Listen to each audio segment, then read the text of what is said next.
एक बूढ़ी माँ की दुख भरी कहानी। 3 साल हो चुके थे बेटे को अपना घर छोड़कर विदेश में बसे हुए।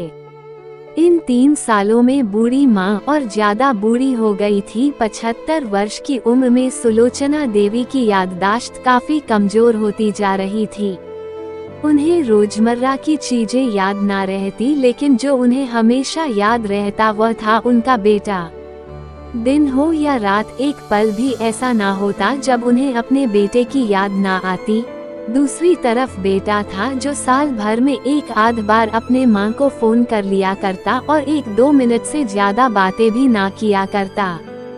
फिर भी यह बूढ़ी माँ टकटकी लगाए अपने बेटे का इंतजार करती रहती। एक दिन बेटे का विदेश से फोन आया।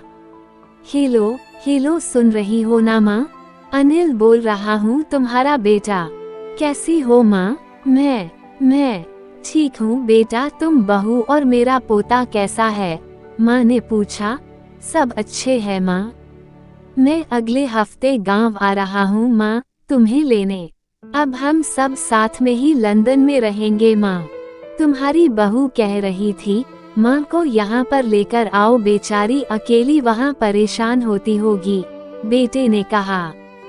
माँ की बूढ़ी सूखी आंखें आंसुओं से भीग गई। उसके कमजोर शरीर के नस नस में खुशी की लहर दौड़ गई। बेटे और बहू का अपने प्रति प्रेम देखकर माँ का मन खुशी से भर आया। बेटे ने आगे कहा, माँ तैयार रहना माँ, मुझे ज्यादा दिन छुट्टियाँ नहीं है। जिससे जितने पैसे लेने हैं लेकर रखना, तब तक मैं प्रॉपर्टी डीलर से बात कर लेता हूँ। घर के लिए? माँ ने पूछा। हाँ माँ, गांव का घर हमें बेच देना पड़ेगा। अब हम साथ में ही रहने वाले हैं तो वहाँ पर घर रखने का कोई मतलब नहीं है माँ, बेटे ने कहा। बुढ़ापे की वजह से ठीक से चलने में असक्षम माँ ने पूरे मोहल्ले में घूम घूम कर अपनी इस खुशखबरी को सबको सुनाया। सभी को खुशी हुई। सबको लगा माँ जी के आखिरी दिन अपने परिवार के साथ खुशी से बीत जाएंगे। घर वापस आकर माँ ने अपने घर के कोने कोने को ऐसे देखा जैसे वो अपने दूसरे बेटे को देख रही हो। देखे भी क्यों ना, उस घर को अपने बेटे से कम थोड़ी समझा था। अपने पति के साथ 40 साल यही तो बिताए थे, लेकिन अब मजबूर थी बुढ़ापे के आखिरी साल बेटे और बहू के साथ बिताना चाहती थी। दिल पर पत्थर रखकर घर बेचने के लिए माँ तैयार हो गई। आनन फानन में बेटे ने घर को आधे दामों पर बेच दिया। माँ ने ज्यादा नहीं, लेकिन जिन चीजों से दिल लगा था उन चीजों को समेटा और बेटे के साथ टैक्सी में बैठकर एयरपोर्ट के लिए चली गई। एयरपोर्ट पर आकर बेटे ने माँ से कहा, माँ तुम यहाँ बेंच पर बैठो, मैं सामान और बोर्डिंग पास की जांच करा कर आता हूँ। वहाँ वक्त लगता है और खड़ा रहना पड़ता है, तुम्हें तकलीफ होगी। तुम यही आराम करो। मैं यूँ गया और यूँ आया। माँ बेंच पर बैठ गई और बेटा अंदर चला गया। काफी समय हो गया, बेटा वापस नहीं लौटा। माँ सोचने लगी, ज्यादा भीड़ होगी इसलिए देर लग रही होगी। अंधेरा होने को आया, अब तो लोगों की चहलकदमी भी कम होने लगी। माँ को अब चिंता होने लगी। एक कर्मचारी ने आकर पूछा, किससे मिलना है माँ जी आपको? यहाँ पर क्यों बैठी है? डरती हुई आवाज में सुलोचना देवी बोली, मेरा बेटा अंदर सामान की जांच कराने गया है। लंदन जा रहे हैं हम। क्या नाम है माँ जी आपके बेटे का?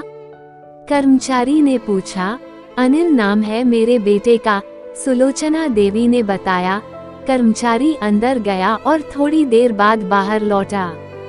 उसने सुलोचना देवी से कहा, माँ जी लंदन जाने वाली फ्लाइट तो दोपहर में ही जा चुकी है और आपका बेटा भी उस फ्लाइट में बैठकर लंदन जा चुका है। अब आपके यहाँ बैठने का कोई मतलब नहीं है।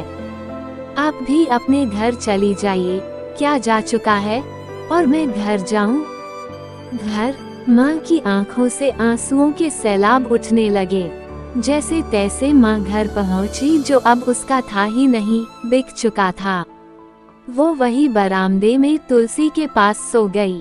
घर के नए मालिक को उस पर दया आई तो एक कमरा किराए से उसको दे दिया। पेंशन के पैसों से खाना और किराए का बंदोबस्त हो जाता था। दिन बीतने लगे। कुछ दिनों बाद घर के नए मालिक ने सुलोचना देवी से कहा, माँ जी, आप अपने रिश्तेदारों के यहाँ पर जाकर क्यों नहीं रहती है? इस उम्र में आपके लिए वही अच्छा होगा। अच्छा तो होगा, लेकिन अगर मेरा बेटा वापस आया तो उसका ख्याल कौन रखेगा? मेरा बेटा बहुत भोला है, उसे अपना ख्याल रखना बिल्कुल नहीं आता। मैं कहीं नहीं जाऊंगी, क्या पता कब उसे मेरी जरूरत पड़ जाए। माँ ने कहा। दोस्तों, सच बता रहा हूँ, माँ की ऐसी बातें सुनकर मेरी आंखों में आंसू आ गए। किसी ने सच ही कहा है, पूत कपूत हो सकता है लेकिन माता कभी कुमाता नहीं होती। दोस्तों, आप सभी से हाथ जोड़कर विनती करता हूँ, अपने माता पिता की जितनी हो सके सेवा करना। उनके साथ कभी बुरा बर्ताव मत करना।